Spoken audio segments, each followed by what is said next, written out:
그리고 증거를 모았습니다. 세 통의 편지에 나누어 담았습니다. 첫 번째 편지, 그녀의 과거.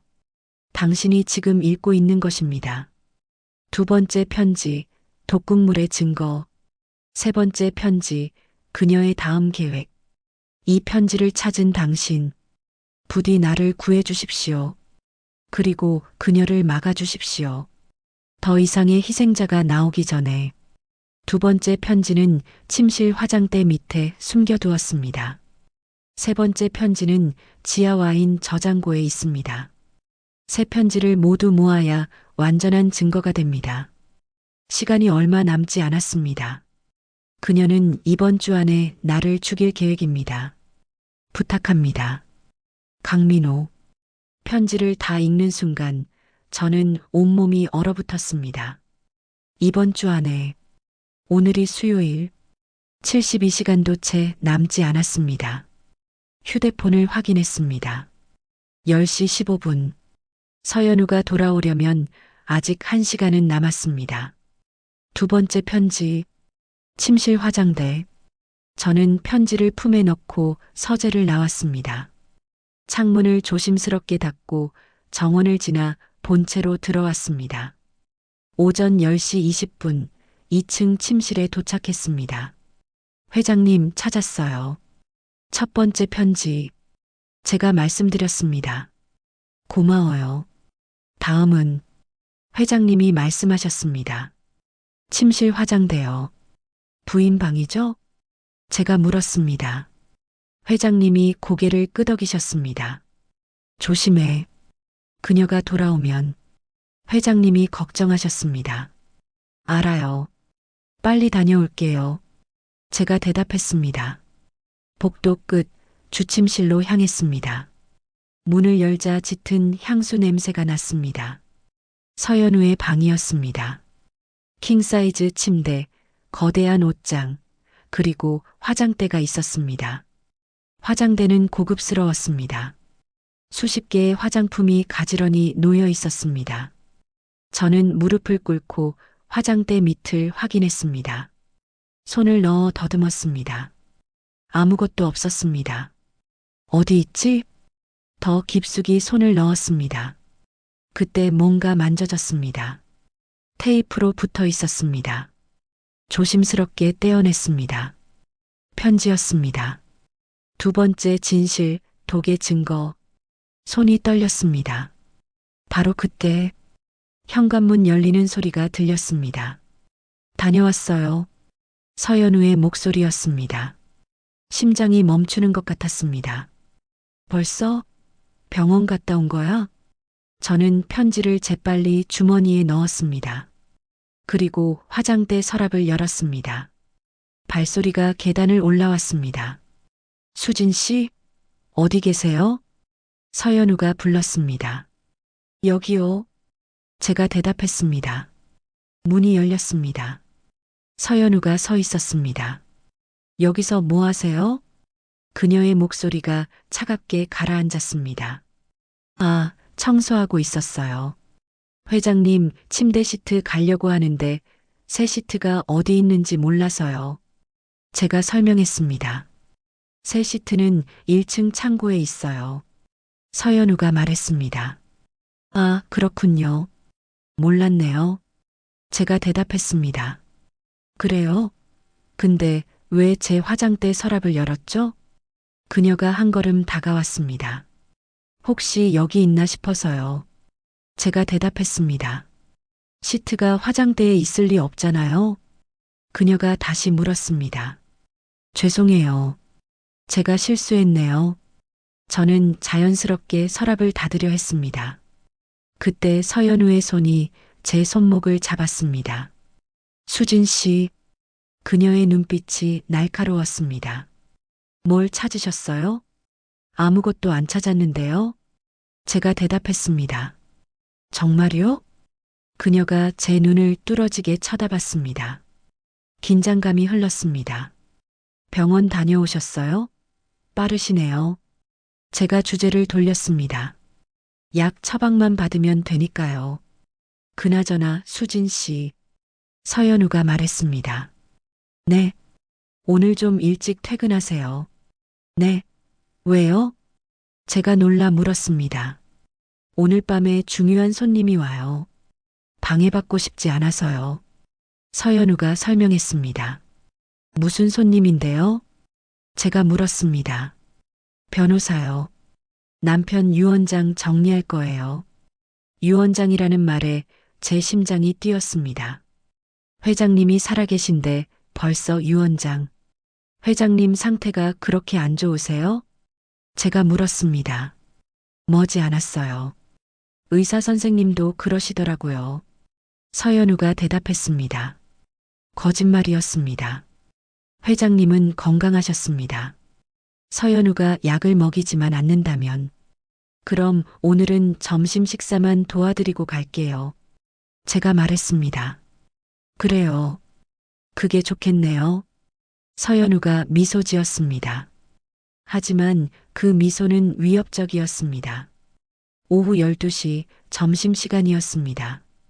회장님께 식사를 도와드렸습니다. 서연우는 1층에 있었습니다. 회장님, 두 번째 편지 찾았어요. 제가 작은 목소리로 말씀드렸습니다. 회장님의 눈이 커졌습니다. 이제 세 번째만 찾으면 돼요. 지하 와인 저장고라고 하셨죠? 제가 물었습니다. 그래.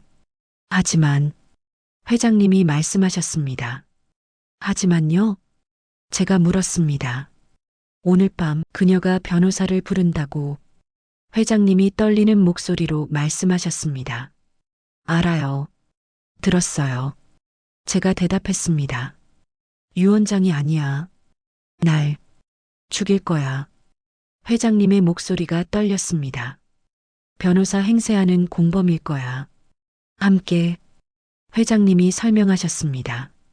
그럼 경찰에요. 제가 말하려는데 회장님이 막으셨습니다. 증거, 새 편지를 다 모아야. 그래야 믿어줘. 맞는 말이었습니다. 지금 경찰에 신고해봤자 소용없었습니다. 편지 한 장으로는 부족했습니다. 제가 오늘 밤에 다시 올게요. 세 번째 편지 찾아서 바로 경찰 신고할게요. 제가 말씀드렸습니다. 위험해, 들키면. 회장님이 걱정하셨습니다. 괜찮아요. 제가 조심할게요. 제가 안심시켰습니다. 수진 씨, 회장님이 제 손을 잡으셨습니다. 고마워요. 당신이 아니었다면 회장님의 목소리가 떨렸습니다. 괜찮아요. 제가 꼭 구해드릴게요. 제가 약속했습니다. 그때 발소리가 들렸습니다. 서연우가 올라오고 있었습니다. 회장님, 식사 다 하셨어요? 제가 물었습니다. 네, 방금요. 회장님이 대답하셨습니다. 그럼 수진 씨, 오늘은 이만 가보세요. 네, 알겠습니다. 저는 회장님을 보며 눈빛으로 안심시켰습니다. 제가 꼭 돌아올게요. 오후 1시 퇴근 시간이었습니다. 현관을 나서는데 서연우가 따라 나왔습니다. 수진 씨, 그녀가 불렀습니다. 네, 제가 대답했습니다. 내일부터 안 나오셔도 돼요. 해고였습니다. 네, 제가 놀라 물었습니다. 남편 상태가 많이 안 좋아지셨어요. 이제 병원으로 모실 거예요.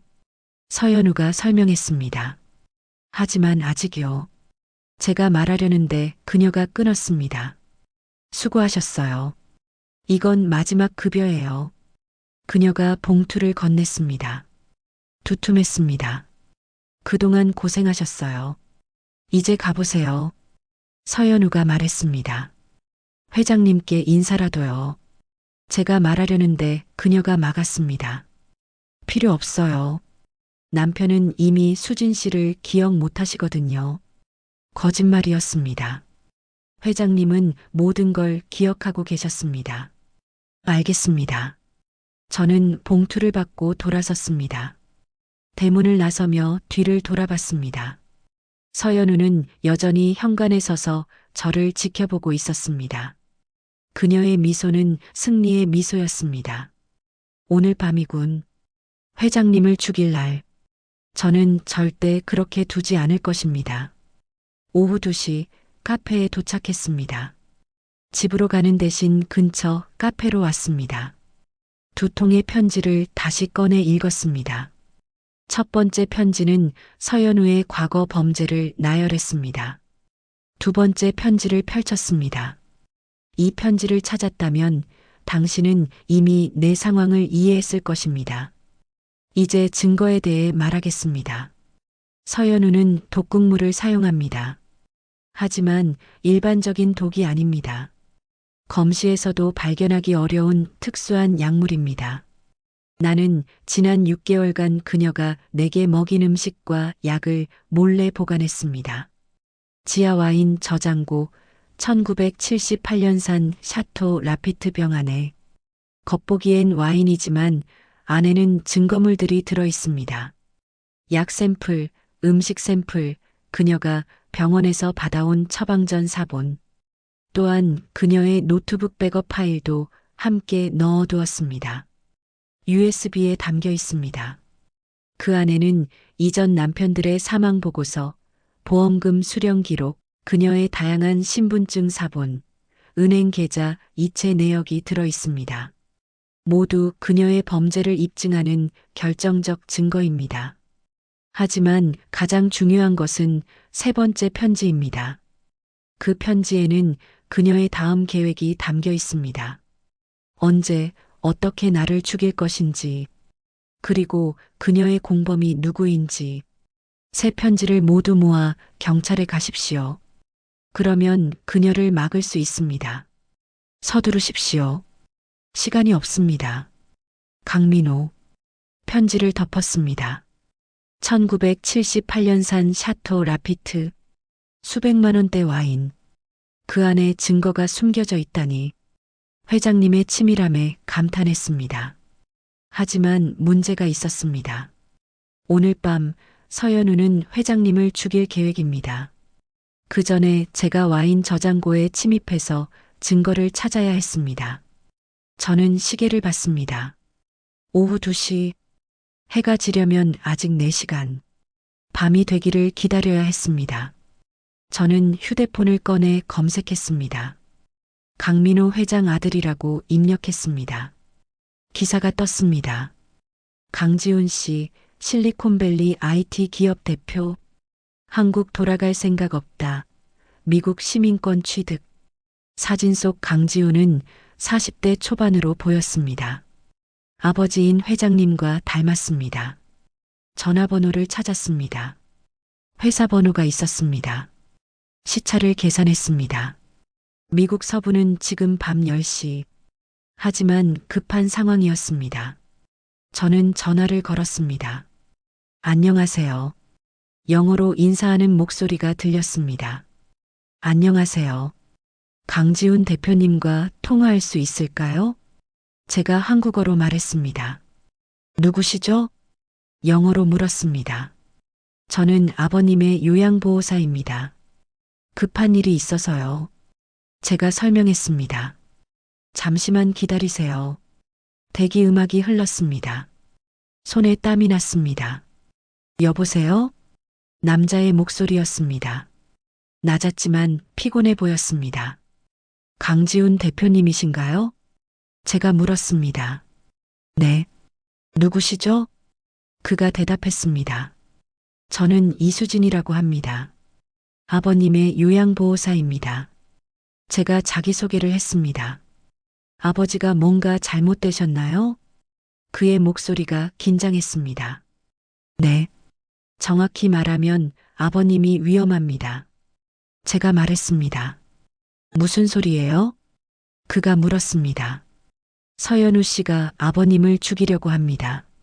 제가 직설적으로 말했습니다. 침묵이 흘렀습니다. 긴 침묵 후 그가 말했습니다. 당신 미쳤어요? 연우 씨가 왜 아버지를요? 들어보세요. 서연우는 연쇄 결혼 사기범입니다. 이미 3명의 남자를 죽였어요. 제가 설명했습니다. 증거 있어요? 그가 물었습니다. 아버님이 편지를 남기셨어요. 세 통의 편지에 모든 증거가 담겨 있습니다. 제가 대답했습니다. 편지요? 그가 되물었습니다. 네. 두 통은 제가 찾았고 마지막 한 통이 남았어요. 그걸 찾으면 모든 걸 증명할 수 있어요. 제가 설명했습니다. 왜 경찰에 신고 안 하죠? 그가 물었습니다. 편지 한두 통으로는 부족해요. 세 통을 모두 모아야 완전한 증거가 됩니다. 제가 대답했습니다. 강지훈이 한숨을 쉬었습니다. 수진 씨였죠? 솔직히 믿기 어렵네요. 저도 알아요. 하지만 오늘 밤 서연우는 아버님을 죽일 겁니다. 변호사를 부른다고 했어요. 제가 말했습니다. 변호사요? 그가 되물었습니다. 유언장 정리한다면서요. 하지만 거짓말이에요. 그 사람은 공범일 거예요. 제가 설명했습니다. 침묵이 흘렀습니다. 제발 믿어주세요. 아버님은 1년 동안 치매 환자 연기를 하며 버텨오셨어요. 살기 위해서요. 제가 간청했습니다. 아버지가 연기를요? 그가 놀라며 물었습니다. 네. 서연우가 과다 처방으로 아버님을 무력하게 만들려 했지만 아버님은 약을 몰래 뱉으시면서 버티셨어요. 제가 설명했습니다. 강지훈의 숨소리가 거칠어졌습니다. 그게 사실이라면요. 그가 말을 이었습니다. 사실이에요. 제가 직접 봤어요. 아버님은 멀쩡하세요.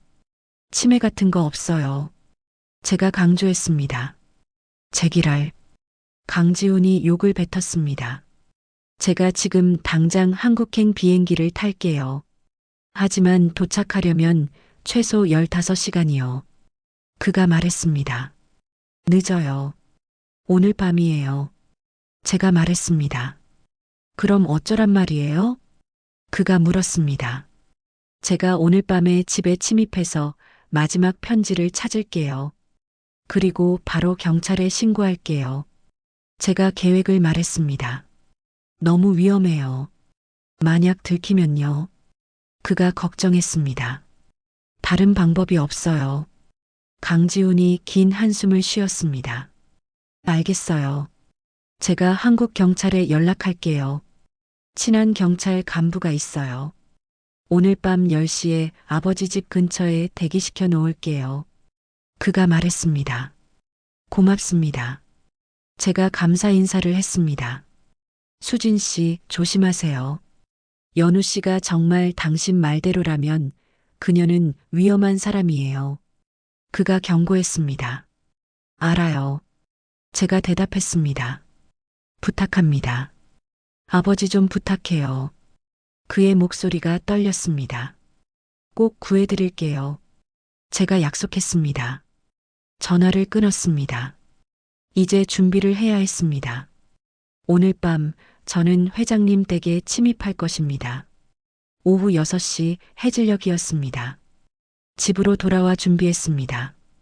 검은 옷, 장갑, 손전등, 휴대폰, 그리고 호신용 스프레이. 만약을 대비해서 저는 거울을 봤습니다. 45세 요양보호사가 범죄 현장에 침입하려 하고 있습니다. 미쳤나, 이수진. 하지만 선택의 여지가 없었습니다. 회장님의 목숨이 달려 있었습니다. 휴대폰이 울렸습니다. 강지훈이었습니다. 수진 씨, 경찰 배치 완료했어요. 김영사라는 분이에요. 믿을 만한 사람이에요. 그가 말했습니다. 고맙습니다. 제가 대답했습니다. 10시에 집 근처 공원에서 대기하고 계실 거예요. 증거 찾으면 바로 연락하세요. 그가 설명했습니다. 네. 그리고 수진 씨, 그가 다시 말했습니다. 무리하지 마세요. 위험하면 바로 빠져나오세요. 그가 당부했습니다. 알겠습니다. 전화를 끊었습니다. 시계를 봤습니다. 오후 6시 15분. 3시간 45분 후면 작전 개시. 저는 소파에 앉아 두 통의 편지를 다시 읽었습니다. 회장님의 절박함이 글씨 하나하나에 배어 있었습니다. 기다리세요, 회장님. 제가 꼭 구해드릴게요. 밤 9시 30분 출발 시간이었습니다. 어둠이 내렸습니다. 저는 검은 옷을 입고 집을 나섰습니다. 회장님 댁까지는 차로 20분. 하지만 차를 집 근처에 세워두면 의심받을 수 있었습니다. 저는 10분 거리에 차를 세우고 걸어가기로 했습니다. 밤 공기는 차가웠습니다. 10월 초 가을바람이 뺨을 스쳤습니다. 저는 골목길을 따라 걸었습니다. 심장이 쿵쾅거렸습니다. 괜찮아. 할 수 있어. 회장님 댁이 보였습니다. 높은 담장, 굳게 닫힌 철문. 불빛은 2층에만 켜져 있었습니다. 저는 담장을 따라 뒤쪽으로 돌았습니다. 낮에 확인해 둔 곳. 담장이 낮은 부분이 있었습니다. 나무가 담장을 넘어 있어서 기어오를 수 있었습니다. 주변을 살폈습니다. 아무도 없었습니다. 저는 나무를 잡고 올라갔습니다. 담장을 넘는 순간 찢어지는 소리가 났습니다. 옷이 찢어졌습니다. 젠장. 하지만 멈출 수 없었습니다. 담장을 넘어 정원으로 내려왔습니다. 어둠 속에서 대저택이 거대하게 솟아 있었습니다. 2층 불빛이 보였습니다. 회장님 침실이었습니다. 그리고 그 옆방, 서연우의 방, 불이 켜져 있었습니다. 저는 숨을 죽이고 움직였습니다. 지하와인 저장고는 본체 뒤쪽에 있었습니다. 작은 계단을 내려가면 철문이 있었습니다. 저는 손전등을 켰습니다. 문에는 자물쇠가 채워져 있었습니다. 이번에도 헤어핀으로. 손이 떨렸지만 침착하게 자물쇠를 풀었습니다. 딸깍. 문이 열렸습니다. 계단을 내려갔습니다. 와인 저장고는 넓었습니다. 벽면을 따라 수백 개의 와인 병이 누워 있었습니다. 1978년산 샤토 라피트. 저는 손전등을 비추며 라벨을 하나하나 확인했습니다. 1985, 1990, 2000. 너무 많았습니다. 땀이 났습니다. 어디 있지? 그때 저 끝 가장 어두운 구석에 오래된 병 하나가 보였습니다. 다가갔습니다. 라벨이 빛발했습니다. 샤토 라피트 로칠드 1978. 찾았습니다. 손을 뻗는 순간 위에서 소리가 들렸습니다. 발소리. 누군가 계단을 내려오고 있었습니다. 등골이 오싹했습니다. 저는 황급히 불을 끄고 구석에 숨었습니다. 철문이 열렸습니다. 불이 켜졌습니다. 이상하네. 서연우의 목소리였습니다. 문이 열려 있어. 제 심장이 터질 것 같았습니다. 저는 와인 선반 뒤에 몸을 숨겼습니다. 서연우의 발소리가 계단을 내려왔습니다. 또, 또, 또. 하이힐 소리가 점점 가까워졌습니다. 누구 있어요? 그녀의 목소리가 날카로웠습니다. 저는 숨을 죽였습니다. 심장 소리가 너무 커서 들린 것 같았습니다. 서연우가 저장고 안을 둘러봤습니다. 손전등 불빛이 사방을 훑었습니다. 경비 아저씨가 또 제대로 안 잠갔나? 그녀가 중얼거렸습니다. 하지만 나가지 않았습니다. 계속 안을 살폈습니다. 그녀가 제가 숨은 선반 쪽으로 다가왔습니다. 3m, 2m, 1m. 저는 손에 든 호신용 스프레이를 꽉 쥐었습니다. 그때였습니다. 위에서 전화벨 소리가 들렸습니다. 아, 짜증나. 서연우가 멈춰섰습니다. 휴대폰을 꺼냈습니다. 여보세요? 네, 김 변호사님. 네, 10시 맞아요. 준비 다 됐어요. 네. 그럼 이따 봬요. 전화를 끊었습니다. 10시면 30분 남았네. 그녀가 중얼거렸습니다. 마지막 확인이나 하자. 서연우가 저장고 한쪽으로 걸어갔습니다. 제가 숨은 곳 반대편이었습니다. 그녀가 와인 한 병을 꺼냈습니다. 2015년산 와인이었습니다. 병을 열었습니다. 하지만 와인을 따르지 않았습니다. 병 안에서 작은 약병을 꺼냈습니다. 투명한 액체가 담긴 약병이었습니다. 이 정도면 충분하겠지. 그녀가 혼잣말을 했습니다. 심장마비처럼 보일 거야. 78세 노인이면 자연사로 보이겠지. 독약이었습니다. 회장님을 죽일 독약. 오늘만 지나면 30억. 보험금까지 합치면 50억. 그녀가 웃었습니다. 차가운 웃음이었습니다. 늙은이 하나 치우는 건데 쉬운 일이지. 저는 온몸에 소름이 돋았습니다. 인간의 탈을 쓴 악마. 서연우는 약병을 주머니에 넣고 와인병을 다시 제자리에 놓았습니다. 김 변호사한테 50만 원만 주면 되니까 남는 장사네. 그녀가 계단을 올라갔습니다. 불이 꺼졌습니다. 철문이 닫혔습니다. 자물쇠 채우는 소리가 들렸습니다. 완전한 어둠이 찾아왔습니다. 저는 그제야 숨을 내쉬었습니다. 온몸이 땀으로 젖어 있었습니다. 30분. 30분밖에 안 남았어. 저는 손전등을 켰습니다. 1978년산 샤토 라피트를 꺼냈습니다. 무거웠습니다. 병을 흔들었습니다. 안에서 무언가 부딪히는 소리가 났습니다. 와인이 아니었습니다. 저는 병마개를 돌렸습니다. 열리지 않았습니다. 힘을 줬습니다. 삐걱. 병마개가 돌아갔습니다. 병을 거꾸로 들었습니다. 안에서 무언가 떨어졌습니다. 비닐로 밀봉된 봉투, 그리고 USB. 손이 떨렸습니다. 봉투를 열었습니다. 안에 약 샘플들이 들어 있었습니다. 각각 날짜가 적힌 라벨이 붙어 있었습니다. 2024년 3월 15일 아침 약, 2024년 4월 22일 저녁 음식, 2024년 6월 10일 수면제. 회장님이 6개월 동안 모은 증거들이었습니다. 그리고 USB에는 더 많은 증거가 들어있을 것입니다. 하지만 가장 중요한 것, 세 번째 편지. 저는 다시 병 안을 확인했습니다. 아무것도 없었습니다. 어디 있지? 저는 손전등을 병 안으로 비췄습니다. 병목 안쪽에 무언가 붙어 있었습니다. 종이. 작게 접힌 종이.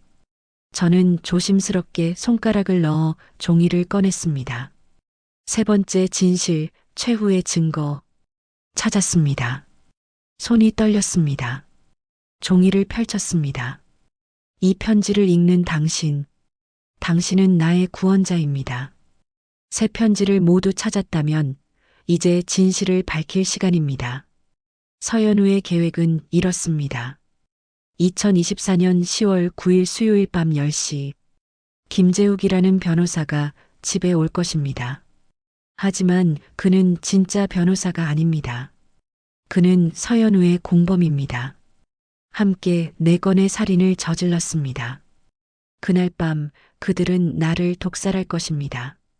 그리고 내 유언장을 위조할 것입니다. 모든 재산을 서연우에게 상속한다는 내용으로. 다음 날 아침 나는 침대에서 차갑게 식은 채 발견될 것입니다. 78세 노인의 자연사. 아무도 의심하지 않을 것입니다. 하지만 당신이 이 편지를 찾았다면 그들을 막을 수 있습니다. 증거는 모두 갖췄습니다.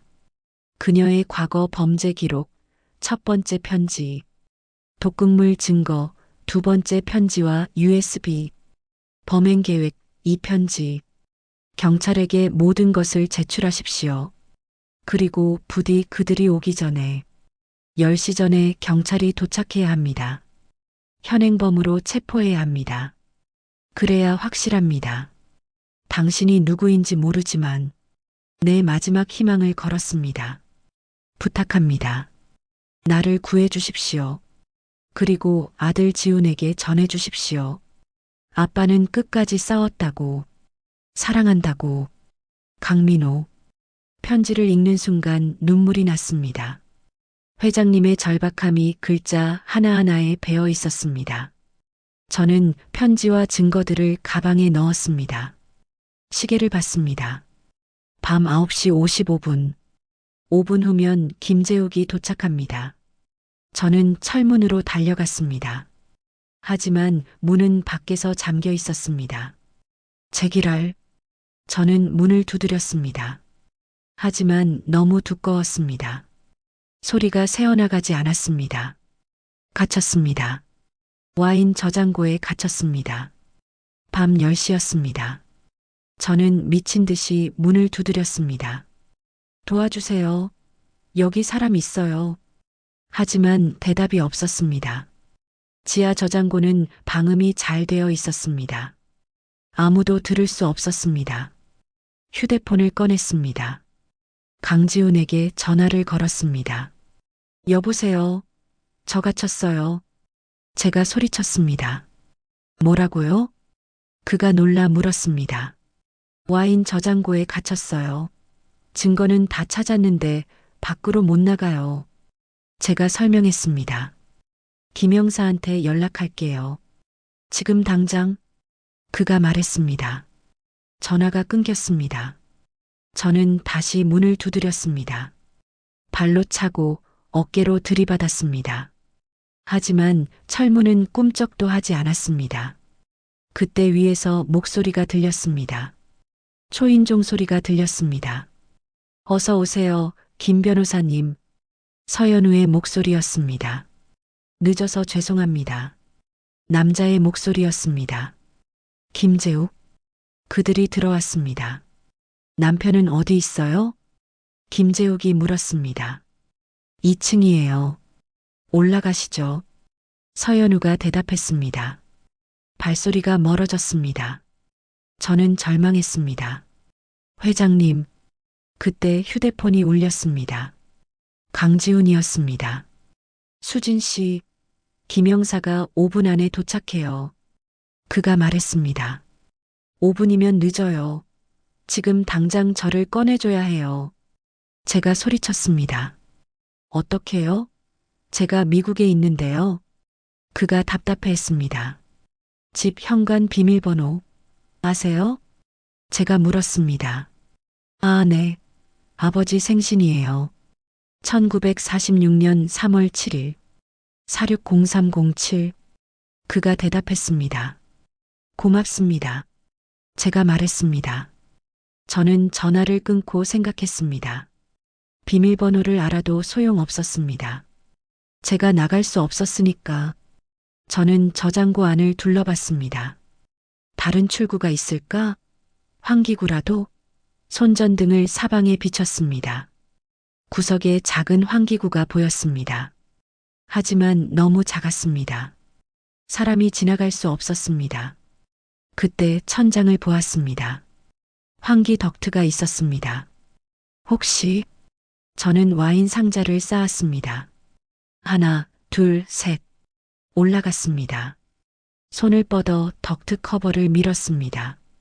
열렸습니다. 좁았지만 기어갈 수는 있었습니다. 저는 가방을 먼저 밀어넣고 몸을 끌어올렸습니다. 덕트 안으로 들어갔습니다. 좁고 어두웠습니다. 하지만 앞으로 나아갔습니다. 무릎과 팔꿈치로 기어갔습니다. 10m쯤 갔을까? 앞에 빛이 보였습니다. 환기구. 1층으로 연결된 환기구였습니다. 저는 커버를 밀었습니다. 밖으로 나왔습니다. 복도였습니다. 위에서 목소리가 들렸습니다. 그럼 이제 서명만 하시면 됩니다. 김재욱의 목소리였습니다. 여보, 펜 좀 잡아주세요. 서연우의 목소리였습니다. 저는 계단을 뛰어 올라갔습니다. 2층 침실 문이 열려 있었습니다. 안을 들여다봤습니다. 회장님이 침대에 앉아 계셨습니다. 서연우가 회장님의 손에 펜을 쥐어주고 있었습니다. 김재욱이 서류를 들고 서 있었습니다. 자, 여기 사인하시면 돼요. 서연우가 회장님의 손을 억지로 움직였습니다. 안 돼요. 저는 소리쳤습니다. 방 안으로 뛰어들었습니다. 세 사람이 저를 돌아봤습니다. 수진 씨? 서연우의 얼굴이 굳었습니다. 왜 여기 있어요? 회장님, 사인하시면 안 돼요. 저는 회장님께 달려갔습니다. 김재욱이 저를 막았습니다. 당신 누구요? 그가 물었습니다. 비켜요. 저는 그를 밀쳤습니다. 김재욱이 비틀거렸습니다. 수진 씨, 지금 뭐 하는 거예요? 서연우의 목소리가 차가웠습니다. 이 사람들이 회장님을 죽이려고 해요. 제가 소리쳤습니다. 미쳤어요? 무슨 소리예요? 서연우가 되물었습니다. 저 서류는 위조 유언장이에요. 그리고 당신은 살인마예요. 제가 말했습니다. 순간 침묵이 흘렀습니다.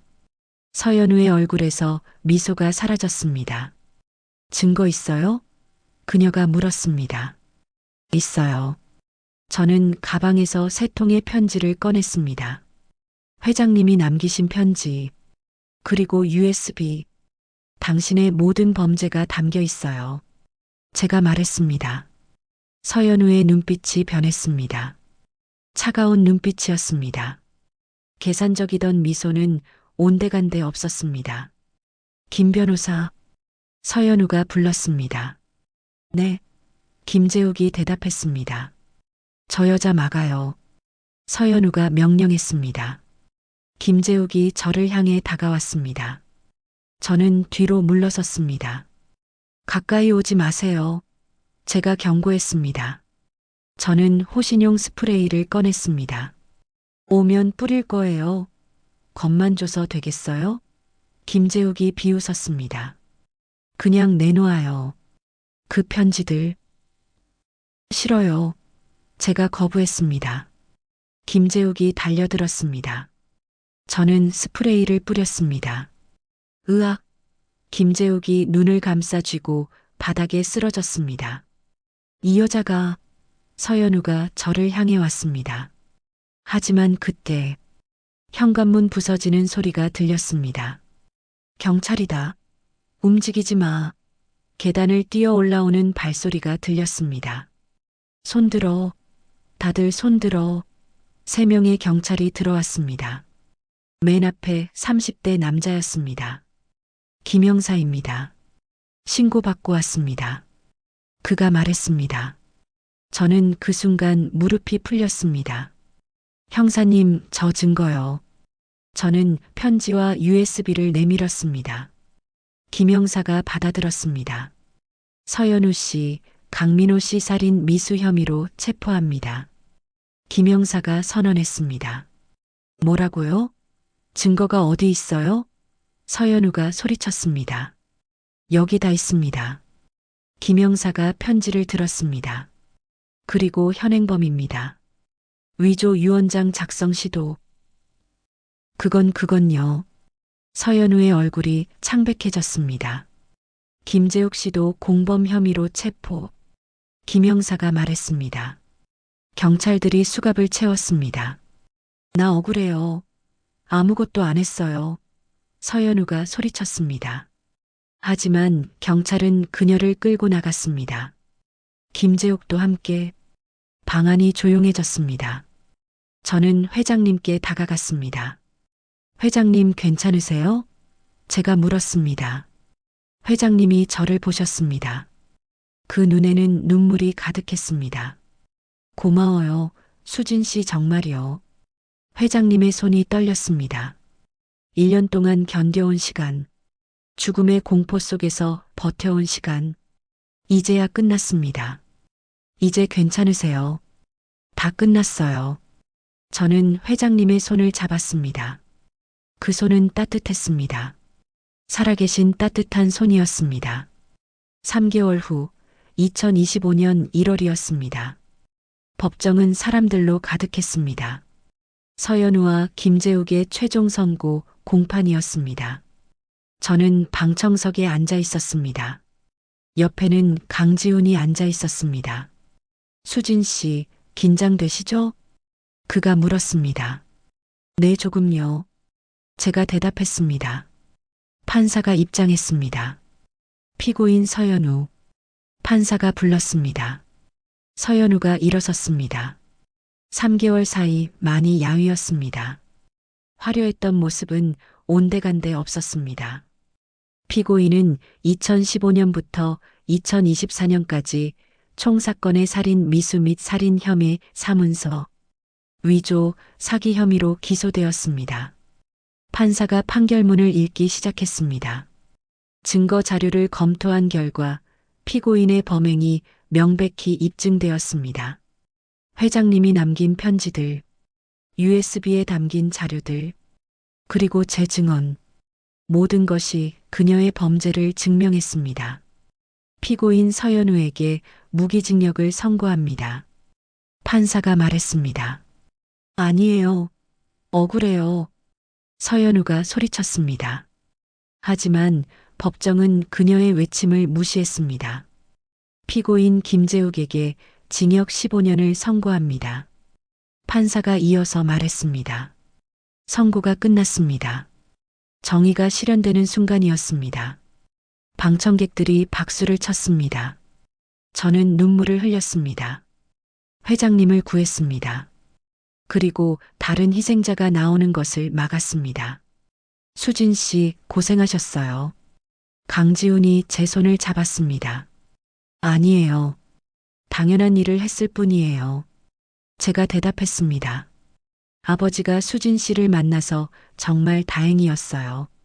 그가 말했습니다. 우리는 법정을 나왔습니다. 밖에는 회장님이 기다리고 계셨습니다. 휠체어에 앉아 계셨지만 표정은 밝았습니다. 수진 씨, 회장님이 부르셨습니다. 회장님, 저는 회장님께 다가갔습니다. 다 끝났어요. 무기징역이래요. 제가 말씀드렸습니다. 그래요, 드디어요. 회장님이 하늘을 보셨습니다. 이제 편히 잠들 수 있겠어요. 지난 1년 동안 제대로 잠들지 못했던 회장님. 이제야 평화를 되찾으셨습니다. 아버지, 집에 가시죠. 강지훈이 휠체어를 밀었습니다. 강지훈은 한국으로 돌아와 회사를 정리했습니다. 이제 아버지 곁에서 지낼 계획이었습니다.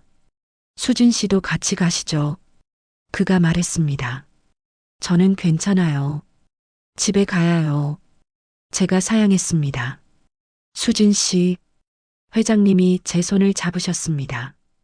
당신은 내 생명의 은인이에요. 이제 우리 가족이에요. 회장님이 말씀하셨습니다. 회장님요. 제가 말했습니다. 앞으로도 계속 우리 아버지 돌봐주세요. 정식으로 요양보호사로 모시겠습니다. 급여는 제가 직접 챙길게요. 강지훈이 말했습니다. 고맙지만 저는 다른 환자분들도요. 제가 말하려는데 회장님이 말씀하셨습니다. 수진 씨, 네. 나 치매 연기 1년 동안 하면서 깨달은 게 있어요. 진짜 가족이 누군지요.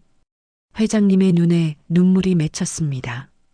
혈연이 가족이 아니에요. 마음이 가족이지요. 수진 씨는 내 진짜 가족이에요. 회장님이 말씀하셨습니다. 저는 눈물을 참을 수 없었습니다. 네. 제가 곁에 있겠습니다. 제가 약속했습니다. 우리는 함께 회장님 댁으로 향했습니다. 차 안에서 저는 창밖을 바라봤습니다. 겨울 햇살이 따뜻했습니다. 72시간의 악몽. 하지만 그 악몽을 견디고 진실을 밝혔습니다. 요양보호사의 사명. 저는 그 말의 의미를 다시 한번 깨달았습니다. 단순히 환자를 돌보는 것이 아니라 그들의 존엄성을 지키는 것, 그들의 목소리가 되어주는 것, 그것이 진정한 사명이었습니다. 1년 후였습니다. 저는 여전히 회장님 댁에서 일하고 있습니다. 회장님은 많이 건강해지셨습니다. 더 이상 불필요한 약을 드시지 않으니까요. 강지훈은 한국에 새 회사를 차렸습니다. 가끔 저녁에는 3명이 함께 식사를 합니다. 진짜 가족처럼. 수진 씨, 오늘 뉴스 봤어요? 어느 날 저녁 강지훈이 물었습니다. 무슨 뉴스요? 제가 물었습니다. 서연우 사건 때문에 연쇄 결혼 사기 방지법이 통과됐대요. 그가 설명했습니다. 정말요? 제가 놀라 물었습니다. 네. 재혼 시 배우자 신원 확인을 강화하고 단기간 내 재산 이전을 제한하는 법이래요. 그가 말했습니다. 다행이네요. 저는 미소 지었습니다. 회장님의 고통이 헛되지 않았습니다. 더 이상의 희생자가 나오지 않을 것입니다. 그리고 수진 씨, 회장님이 저를 보셨습니다. 뭐예요, 회장님? 제가 물었습니다. 나 책 쓰기로 했어요. 회장님이 말씀하셨습니다. 책이요? 제가 되물었습니다. 응, 내 경험담을요. 제목은 72시간의 진실로 할까 해요. 회장님이 설명하셨습니다. 좋은 제목이네요. 제가 말했습니다. 수진 씨 이야기도 많이 나올 거예요. 괜찮죠? 회장님이 물으셨습니다. 물론이죠. 제가 대답했습니다. 우리는 함께 웃었습니다. 창밖으로 봄이 오고 있었습니다. 긴 겨울을 지나 따뜻한 봄이. 저는 그날 밤을 떠올렸습니다. 와인 저장고에 갇혀 절망했던 순간. 하지만 포기하지 않고 길을 찾았던 순간. 그리고 회장님을 구해냈던 순간. 제 인생에서 가장 의미 있는 72시간이었습니다. 요양보호사 이수진, 45세. 저는 오늘도 누군가의 곁을 지킵니다. 그들의 마지막이 존엄하기를, 그들의 목소리가 세상에 닿기를. 그것이 제 사명이니까요. 이 이야기는 실화를 바탕으로 재구성되었습니다. 전국의 요양보호사 선생님들께 감사와 존경을 보냅니다. 노인 학대 신고는 1577-1389입니다. 당신의 작은 관심이 누군가의 생명을 구할 수 있습니다.